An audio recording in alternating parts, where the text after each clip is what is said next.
오늘 우리에게 주시는 하나님의 말씀은 디모데후서 4장 6절에서 8절까지의 말씀입니다.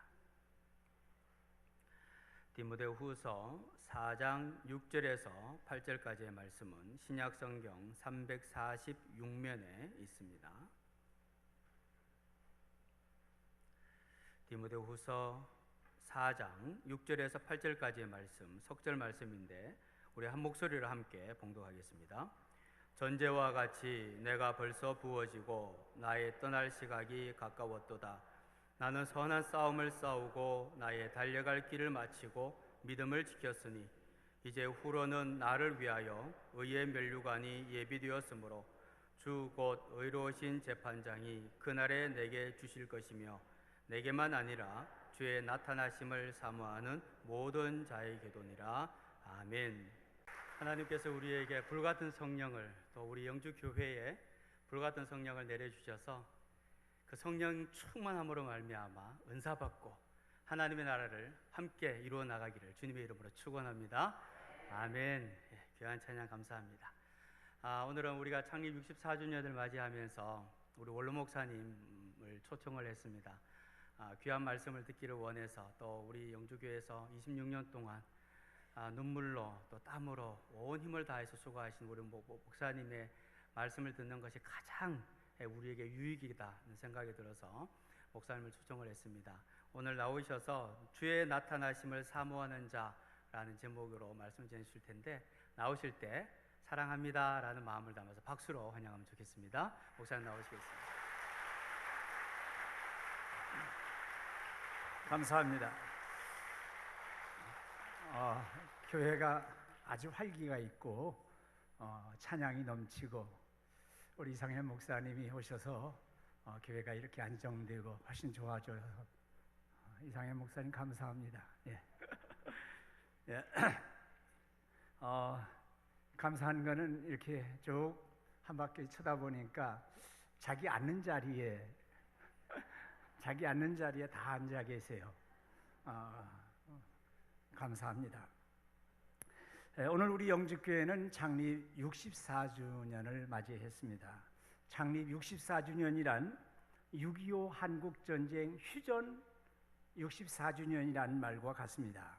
우리에는 휴전협정이 발효되어진 그 날의 다음 주일날, 8월 첫 번째 주일날 부산의 영주교회 성도님들이 서울에 올라오셔서 창립한 교회가 서울의 영주교회입니다.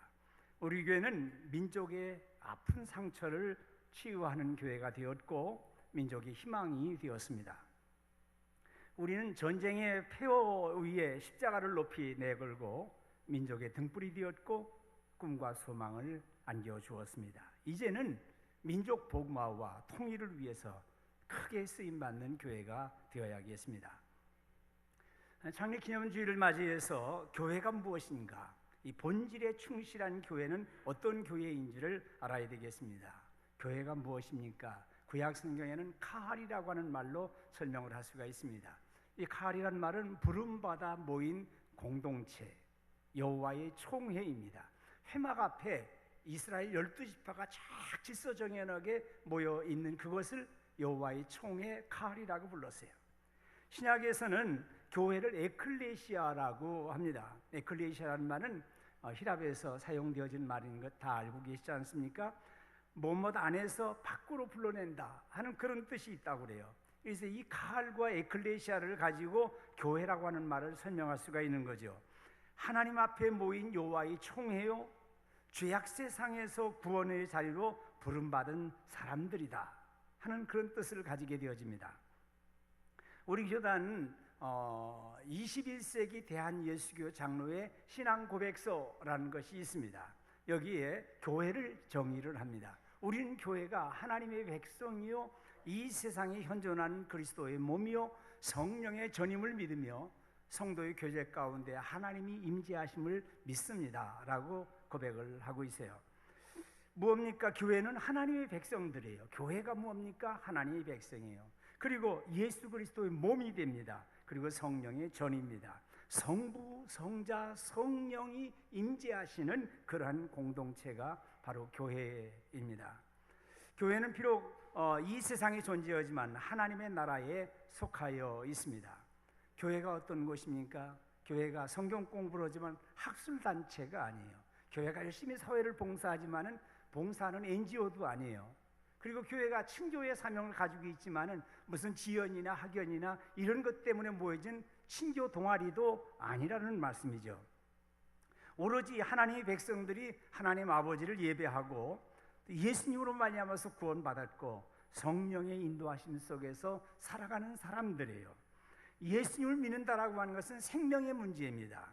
누가 나의 주인이 되느냐 하는 문제입니다.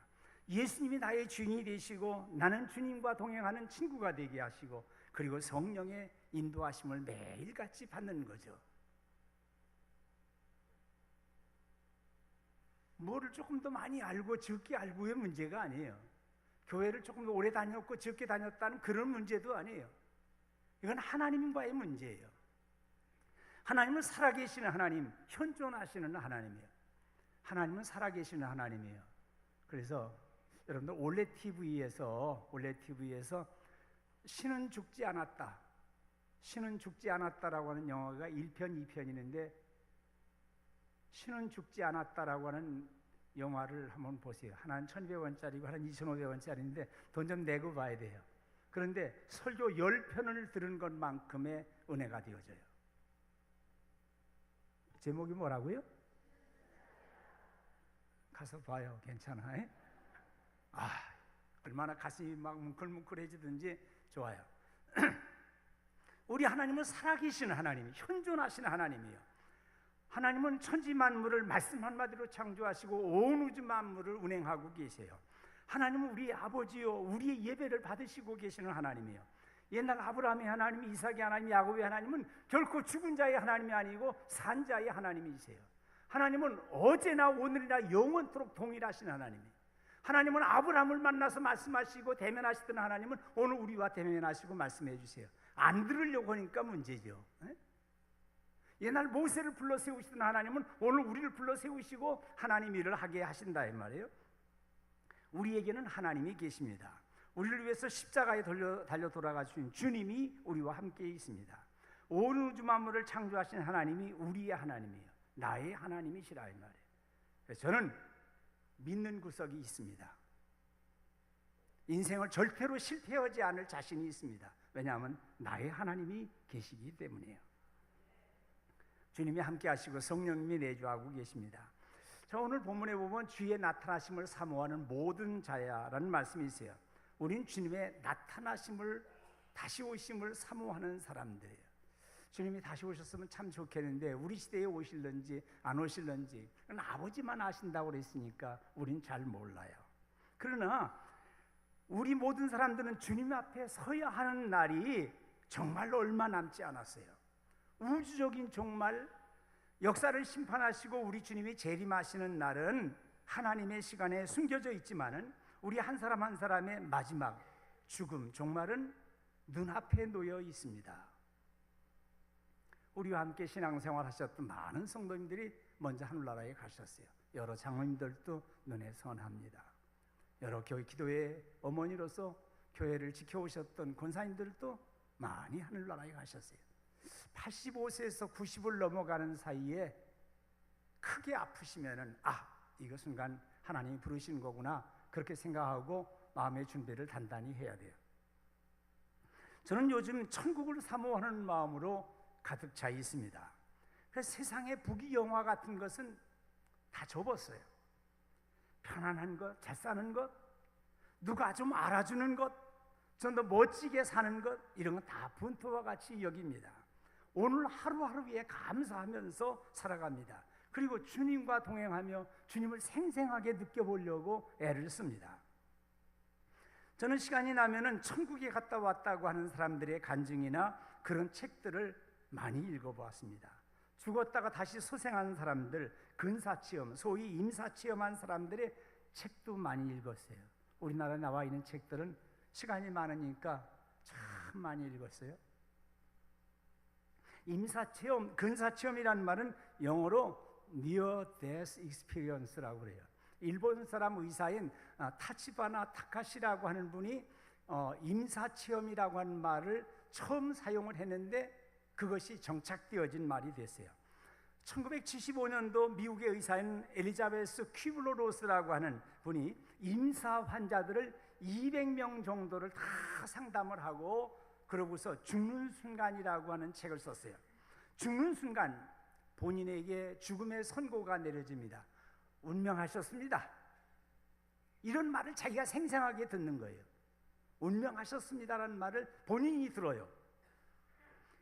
그러면서 그 죽은 사람은 마음이 평온해지면서 유체 이탈을 합니다. 자기가 붕 뜨는 거예요. 자기 영혼이 붕 떠서 다 내려다보는 거죠. 그리고 자신이 누워있는 모습과 의사와 간호사들 그리고 가족들이 슬퍼하는 모습도 지켜봅니다. 그는 찬란한 빛의 인도함을 받아서 밖으로 나오고 어두운 터널을 지나서 빛의 세계로 들어갑니다. 그리고 그가 생각할 때 나같이 인생을 잘못 산 사람이 예수님을 믿게 되다니 감격 속에서 천국 문에 들어갑니다. 천국에 들어가서 주님을 만나보기도 하고 먼저 세상을 떠난 분들을 만나기도 하고 말로 다 표현할 수 없는 천국의 아름다운 모습에 감격하면서 내가 인생을 산다는 것이 뭐냐, 참 보람 있고 의미 있는 게 뭐냐, 이런 것을 마음속에 다짐하는 그 순간에 그가 다시 소생함을 받게 되어집니다. 이건 구원받은 성도들의 간증이고요. 임사체험이 다 아름다운 것만은 아니에요. 아주 고통스럽고 하나님의 무서운 심판을 체험하고 돌아오는 이들도 있어요. 영혼이 혼자만 버려지는 그런 느낌을 받으면서 무서운 악마를 만나게 되고 그에게 끌려갑니다. 잘 모르시게 되면 옛날에 유명했었던 사람과 영혼이라는 영화를 다시 한번 보면 돼. 거기 보면요, 시커먼 망토를 쓴 그런 악마들이 한 서너 명이 나와가지고 이 사람을 확 잡아 끌고서요 순간 어두운 데로 확 빨려 들어가요. 그게 여러 가지를 생각해서 만든 것 같아요. 심장이 정지됐다라고 하면은 거기서 소생한 사람들, 심폐소생술을 통해서 다시 소생한 사람들의 4 내지 18%는 임사체험을 합니다. 심장이 멈추어집니다. 그런데 그 후에 계속해서 심폐소생술을 통해서 소생한 사람들이 이런 죽음을 체험하고 그렇게 돌아오게 되어집니다. 죽음에서 새 생명으로라고 하는 책을 쓰신 하워드 스톤 박사는 미국의 북켄터키 대학의 예술학부 학장이고 세계적인 조각가입니다. 박사학위가 3개나 되는 세계에서 알아주는 인물이에요. 파리를 여행을 하다가 그만 호텔에 한 군데 들어갔는데 견딜 수가 없는 거예요. 12지장에 구멍이 나가지고 모든 음식물들이 다 내장에 들어오면서 복막염이 돼가지고 병원에 가까스로 병원을 찾아서 입원을 했는데 의사들이 전부 여름이 돼가지고서 외과 의사들이 다 휴가 가는 바람에 11시간 동안을 혼수 상태에 빠지면서 임사체험을 하게 되어집니다. 그가 눈을 뜨는 순간에 믿을 수 없는 일들이 일어났습니다. 시신처럼 침대 위에 반듯하게 누워있는 자신을 바라보게 되었어요. 순간 정체를 알 수 없는 악한 자들이 와서 자기를 확 잡아 끌고 캄캄한 공간으로 들어갑니다. 그때 어디선가 하나님께 기도하라 하는 그런 음성이 들려지는 거예요. 그래서 어려서 주일학교 다녔던 걸 생각하면서 예수님, 주님 살려주세요 하고서 간절하게 기도합니다. 순간에 밝은 빛이 오면서 그를 잡아 끌고서 천국에 들어가게 되어집니다. 그러면서 많은 것을 깨닫고 내가 다시 한 번 더 생애를 주어진다고 그러면 의미 있게 살겠다고 다짐하는 순간 소생함을 잊게 되어졌어요.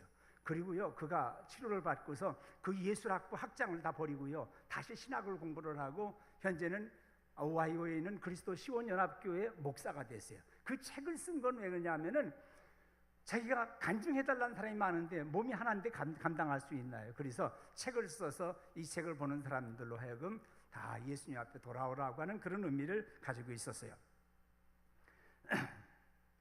다윗 왕이 말한 것처럼 사망은 나와 한 걸음 사이에 있다 그랬어요.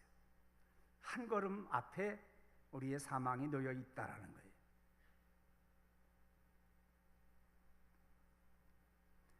다윗 왕이 죽으면서 아들한테 하는 말이 내가 이제 세상 모든 사람이 가는 길로 가게 되었다. 인생의 공도라고 하는 거죠. 히브리서 9장 27절 말씀에 사람이 한 번 죽는 것은 정해진 일이요 그 뒤에는 심판이 있습니다 라고 하셨어요. 고린도후서 5장 10절에서도 우리는 모두 그리스도의 심판대 앞에 나타나야 합니다. 그리하여 각 사람은 선한 일이든지 악한 일이든지 몸으로 행한 모든 일에 따라 마땅한 보응을 받아야 합니다 라고 하셨어요. 어떤 무신론자들은 말할 거예요. 아이고 목사님 염려하지 마세요. 죽으면 그만이요. 그런 말 많이 하잖아요. 아닙니다. 죽으면 하나님의 심판을 받습니다. 하나님 앞에 서야 됩니다. 영원한 천국에 들어가든지 영원한 형벌인 지옥에 들어갑니다. 한때 세상을 경악시킨 사건이 있었어요. 여러분 개구리 소년 이야기 아시죠? 대구에 살던 초등학생들 5명이 도룡뇽 알을 주우려고 갔다가 실종이 됐어요. 그래서 개구리 잡으러 갔다 그러면서 개구리 소년이라고 하는 이름이 붙게 되어졌어요. 정부에서 나서고 군인들이 나서고 경찰이 나서고요. 온 시민들이 대구 주변에 있는 산들을 샅샅이 뒤지면서 찾아보았지만은 찾을 길이 없었어요. 그러다가 11년 6개월 만에 대구 달서구에 있는 한 고등학교 야산에 신축 공사장 그 산을 파헤칠 줄도 알았어요. 그 산을 파헤치면서 학교 건물을 지으려고 하다가 거기서 5명의 유골이 나오게 되어졌어요. 참 안타까운 일이죠. 그러면 그 아이들을 죽이고 산기슭에 묻은 범인이 있을 텐데 그 범인을 지금 잡는다고 해도 공소시효가 지나가지고 그를 처벌할 수 없다 그런 얘기도 합니다. 아마 영원한 미제 사건이 될지도 몰라요. 자, 무신론자들이 얘기로 다시 돌아가봅시다. 사람은 죽으면 그만이라 그러는데 그럼 허무하게 죽은 그 아이들도 죽으면 그만입니까? 그 아이들을 쓸어 묻은 그런 그 범인도 죽으면 그만이요? 이게 말이 안 된단 말이에요. 도스토옙스키는 신이 없으면 모든 것이 허용된다 하는 그런 말을 합니다. 하나님이 없다고 하면 우리가 윤리적으로 살아갈 이유가 어디 있습니까? 하나님이 안 계시면 인간은 못할 짓이 없고 양심의 가책도 느낄 일이 없을 겁니다. 그런데 우리는 하나님의 형상대로 지음을 받았습니다. 하나님의 최고의 작품이에요. 우리가 죄를 지을 수 있다라고 하는 것은 자유의지를 가지고 있는 하나님이 형상대로 지음받은 것 중에 하나예요. 하나님을 하나님으로 알아볼 수 있고 죄를 죄라고 하는 것으로 여길 수 있는 그런 마음을 주신 것이 하나님의 형상이라는 말이에요. 우리 하나님께서 우리를 불꽃 같은 눈으로 감찰하고 계십니다. 자, 사랑하신 여러분, 우리는 삶 이후의 삶에 대해서 깊은 관심을 가져야 됩니다. 큐블러 로스 박사가 말해주고 있는 많은 임사 체험에 대한 이야기들이 책에 나오는데 그 중에 한 가지만 얘기해 봅시다. 한 사람이 알프스 산맥을 넘어서 여행을 이렇게 이탈리아로 가던 중에 교통사고를 당하게 됩니다. 수십 중 충돌이 그냥 안개 속에서 일어나면서 많은 사람들이 죽었어요. 그때 구조대원들이 와가지고 막 구조로 다니는데 이 사람에게 와가지고는 이젠 죽었다, 이 사람은 죽을 거다, 얼마 안 있으면 죽는다 이렇게 생각하고 그냥 모포만 덮어놓고서 그냥 갔어요. 근데 그 순간에 혼수 상태에 빠지면서 임사체험에 들어갔습니다. 이 사람이 유체 이탈을 해가지고 나와서 그 사건이 난 현장을 쭉 돌아봅니다. 많은 차들이 막 몰려 있는데 사람들의 마음을 다 생각을 읽어볼 수가 있는 거예요. 다 짜증스럽게 여기고 있습니다. 교통이 막혀가지고서 가지 못하고 있으니까 막 짜증을 내고 있습니다. 그런데 한 여자분이 승용차에서 엎드려 기도하고 있는 거예요. 하나님, 저 사람들을 살려달라고 간절하게 기도하는 아름다운 모습이 보이는 거예요. 그래서 너무나 그 사람에게 감동을 받아가지고 차량 번호판을 에워두었어요. 차량 번호판을 에워두었단 말이에요. 근데 그 후에 그 사람이 의식이 불명 상태에서 병원에 실려가게 되고 거기서 9개월 동안 치료를 받고서 이 사람이 회복이 돼가지고 병원에서 나옵니다. 그리고 첫 번째로 했었던 게 뭐냐면 너무 임사체험이 생생해서 교통과에다가 알아봐가지고 그 차량 번호판을 수소문해서 찾아갑니다. 그 여자분을 만났어요. 당신 그때 그 현장에서 그 사고당한 사람들을 위해서 기도하고 있었지 않습니까? 그 여자분이 깜짝 놀라요. 9개월 전에 자기가 어느 골짜기에서 차량 안에서 기도한 걸 누가 알고 있냐 이 말이에요. 그런 일들이 우리 앞에도 펼쳐질 수가 있다 이 말이에요.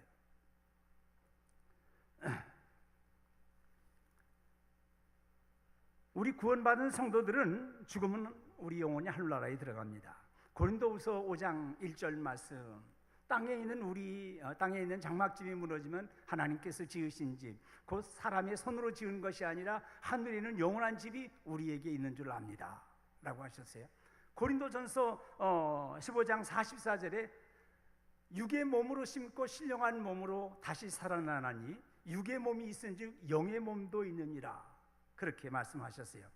자, 여기서 우리가 함께 신앙생활하는 여러분들에게 다시 한번 확신을 드리고 싶은 마음이 있어요. 주님이 이 땅에 왜 오셨습니까? 주님이 오신 목적이 뭡니까? 주님은 이 세상에 무엇을 하러 오셨냐 이 말이에요. 이 성경 말씀 하나만은 꼭 기억하셔야 돼요. 요한복음 3장 17절로 18절인데 또박또박 한번 읽어보려고 그래요. 다 같이 읽어봅니다. 하나님이 그 아들을 세상에 보내신 것은 온 세상을 심판하려 하심이 아니요 그로 말미암아 세상에 구원을 받게 하려 하심이라.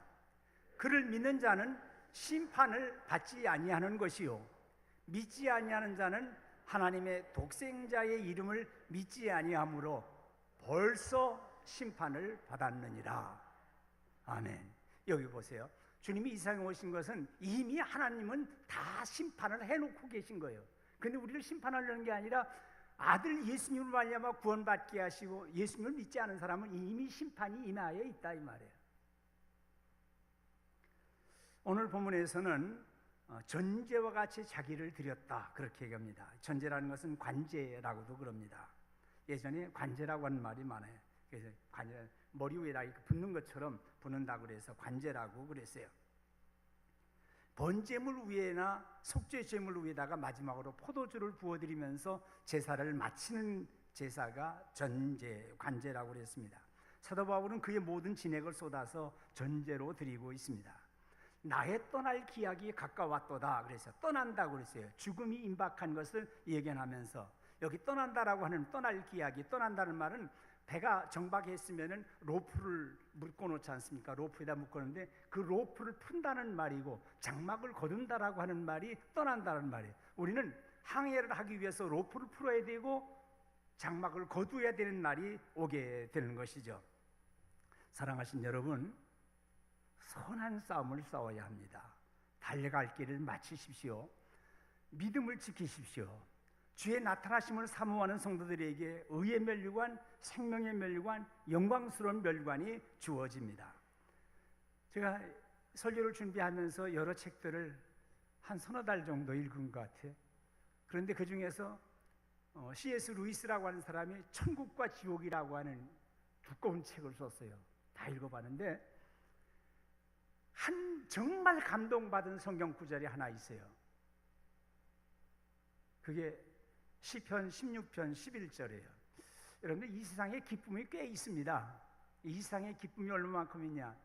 제가 야구 구경하는 것도 기쁨 중에 하나예요.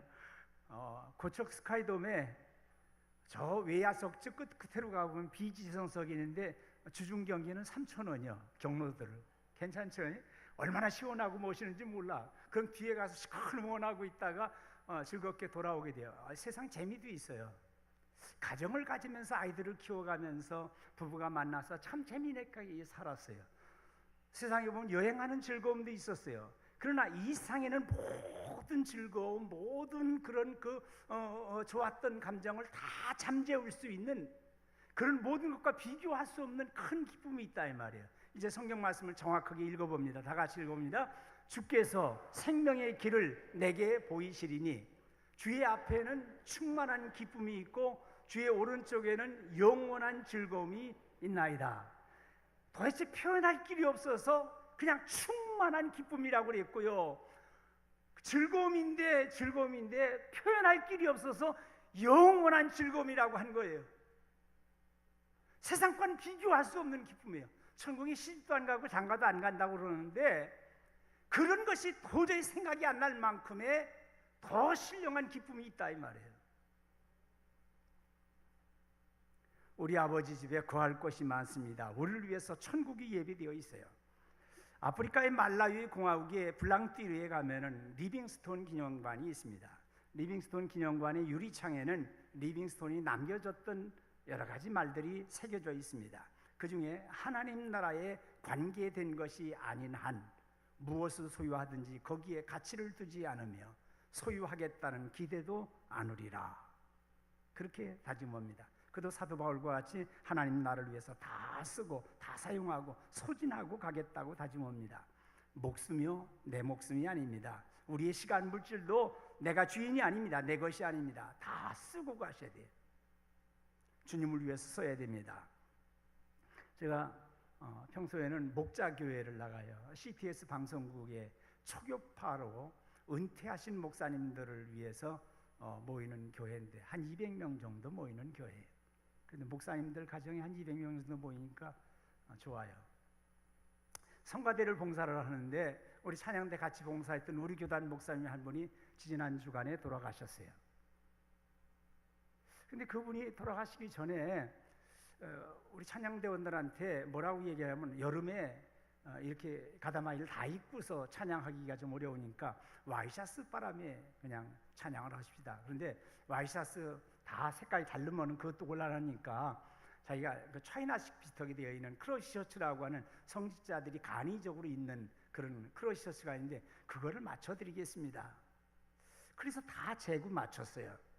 근데 그분은 정작 그것을 입어보지 못하고 돌아가셨어요. 그래서 장례식에 참석했더니 수의 대신에 그 옷을 입혀드리겠다 그런 얘기를 하시더라고요. 아마 하늘나라에 갈 것을 예견하면서 혈액암으로다가 내가 회복이 되질 못한다 생각하면서 마지막 그래도 주의 종도를 위해서 뭔가 봉사를 해야지 그런 마음을 가지고 있었지 않았는가 그렇게 생각을 해요. 하늘나라에 가서 할 말이 있어야 됩니다. 잘 기억하세요. 하늘나라에 가서 할 말이 있어야 돼요.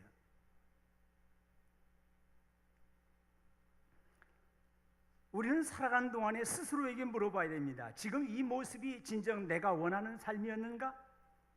우리가 살아가는 세상에서 하나의 비극이 있습니다. 인생이 짧다는 것이 비극이 아니라 정말 너무 늦게 깨닫는다 이 말이에요. 철이 들어도 너무 늦게 철이 드는 거예요. 살고 사랑하고 감사하고 많이 웃고 주님을 생각하면서 하늘나라를 바라봐야 됩니다. 저는 이 생각을 해봤어요. 이솝우화 중에서 토끼와 거북이 잘 알죠? 예? 토끼는 정말 잘 달리지 않습니까? 거북이는 느림보입니다.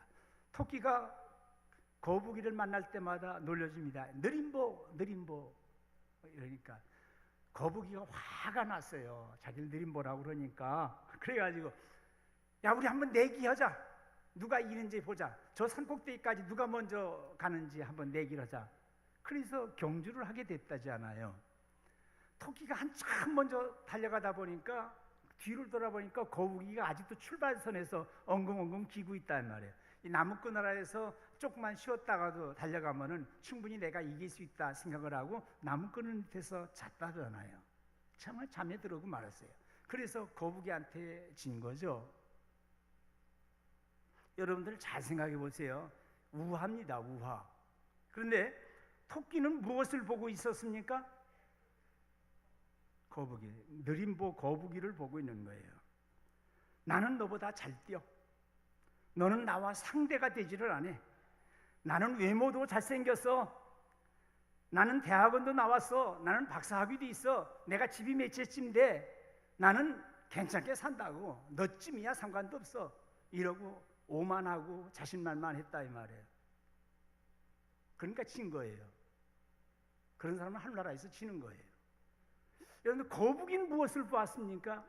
잘 다니는 토끼를 보지 않았어요. 자 싱싱하게 나가는 목회자들, 싱싱하게 나가는 사업가들 그런 사람들을 본 게 아니에요. 그런 사람들 비교해가지고 위축된 것도 아니에요. 오로지 목표만 본 거예요. 목표. 주님의 부르심에 상을 얻기 위해서 최선을 다해야 돼. 내가 달려갈 길이 어디냐? 마지막까지 달려갈 거리 바로 저지다. 저 고지를 향해서 끝까지 달리지 않은 거죠. 그런 사람이 승리하는 거예요. 목표만 바라보고 가는 사람이 승리하게 되어 있습니다. 빨리 가는 것이 좋은 것이 아니라 목표가 분명해야 돼요. 주님의 부르심의 상을 얻기 위해서 힘차게 달려가야 되겠습니다. 개혁주의 종말론이라고 하는 좋은 책이 있는데 거기에 저자 안토니 후쿠마 박사는 마지막 시대를 살아가고 있는 성도들에게 이렇게 말씀합니다. 마치 그리스도께서 어제 죽으셨고 오늘 아침 일어나셨으며 내일 다시 오실 것처럼 살자. 어제 오늘 내일, 어제 오늘 내일. 주님을 생생하게 생각하는 거예요. 어제 나를 위해서 십자가 달려 돌아가 죽으셨지. 오늘 아침에 주님이 일어나셨는데 주님이 다시 내일 오실 텐데, 이런 생각을 가지고 살았다 이 말이에요. 인도의 성자라고 말하는 미국 선교사 스탠리 존스가 89세에 뇌출혈로 쓰러집니다. 인도를 떠나서 미국에 와서 오랫동안 치료를 받았어요. 치료를 잘 받아서 조금 회복되었습니다. 그의 나이가 90을 넘겼습니다. 다시 인도에 선교하려고 갑니다. 모든 사람들이 만류를 하지요. 그가 인도로 가면서 남긴 유명한 말이 있습니다. 하나님께서 마침표를 찍기 전에 내가 먼저 쉼표를 찍지 않겠다, 그런 말을 했어요. 참 좋은 말이죠. 이런 말은 사실 잘 써둬야 돼. 잘 써둬야 될 말이에요. 하나님께서 마침표를 찍기 전에는 내가 절대로 내 스스로가 쉼표를 찍진 않겠다, 이런 각오를 가져야지요. 그가 비록 연로한 몸이지만 하나님이 오라고 하실 때까지 최선을 다해서 신앙생활을 했습니다. 이제 말씀을 마치겠습니다. 여러분들의 글로다가 다짐하는 마음으로 천천히 한번 읽어 나가 보도록 하겠습니다. 나는 시작. 나는 주님의 나타나심을 사모하는 거룩한 성도입니다. 나의 시간, 물질, 건강, 사업 모두 다 관제로 부어드리겠습니다. 나의 싸움은 악한 자와 싸우는 것이 아니고 선한 싸움입니다. 나는 나의 주님을 바라보면서 저 천성까지 달려가겠습니다. 세상의 마음을 빼앗기지 않고 믿음의 정절을 지키겠습니다. 의의 면류관, 생명의 면류관 받겠습니다. 세상에서는 뒤떨어져도 주님과 동행하겠습니다. 저는 생각을 해보면서 앞으로 천국에서 모일 영주교회를 생각합니다. 일부 예배 때 우리 오건태 장로님이 어려운 생생한 예배당, 부산 영주교회 판자촌에서 예배드리던 생생한 말씀을 하셨어요.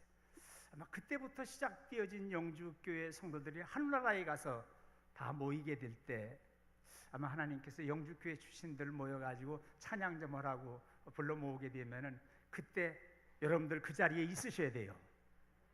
한 사람도 그 자리에 빠지게 되어주면 안 된다 이 말이야. 다 모여야 돼요. 우리 영주교회는 예수 잘 믿는 사람들, 바르게 믿는 사람들, 구원의 확신을 가진 성도들, 주님 앞에 설 때에 칭찬과 자랑 가운데 서시는 여러분들이 다 되시기를 주님의 이름으로 축원드립니다. 기도하십시다.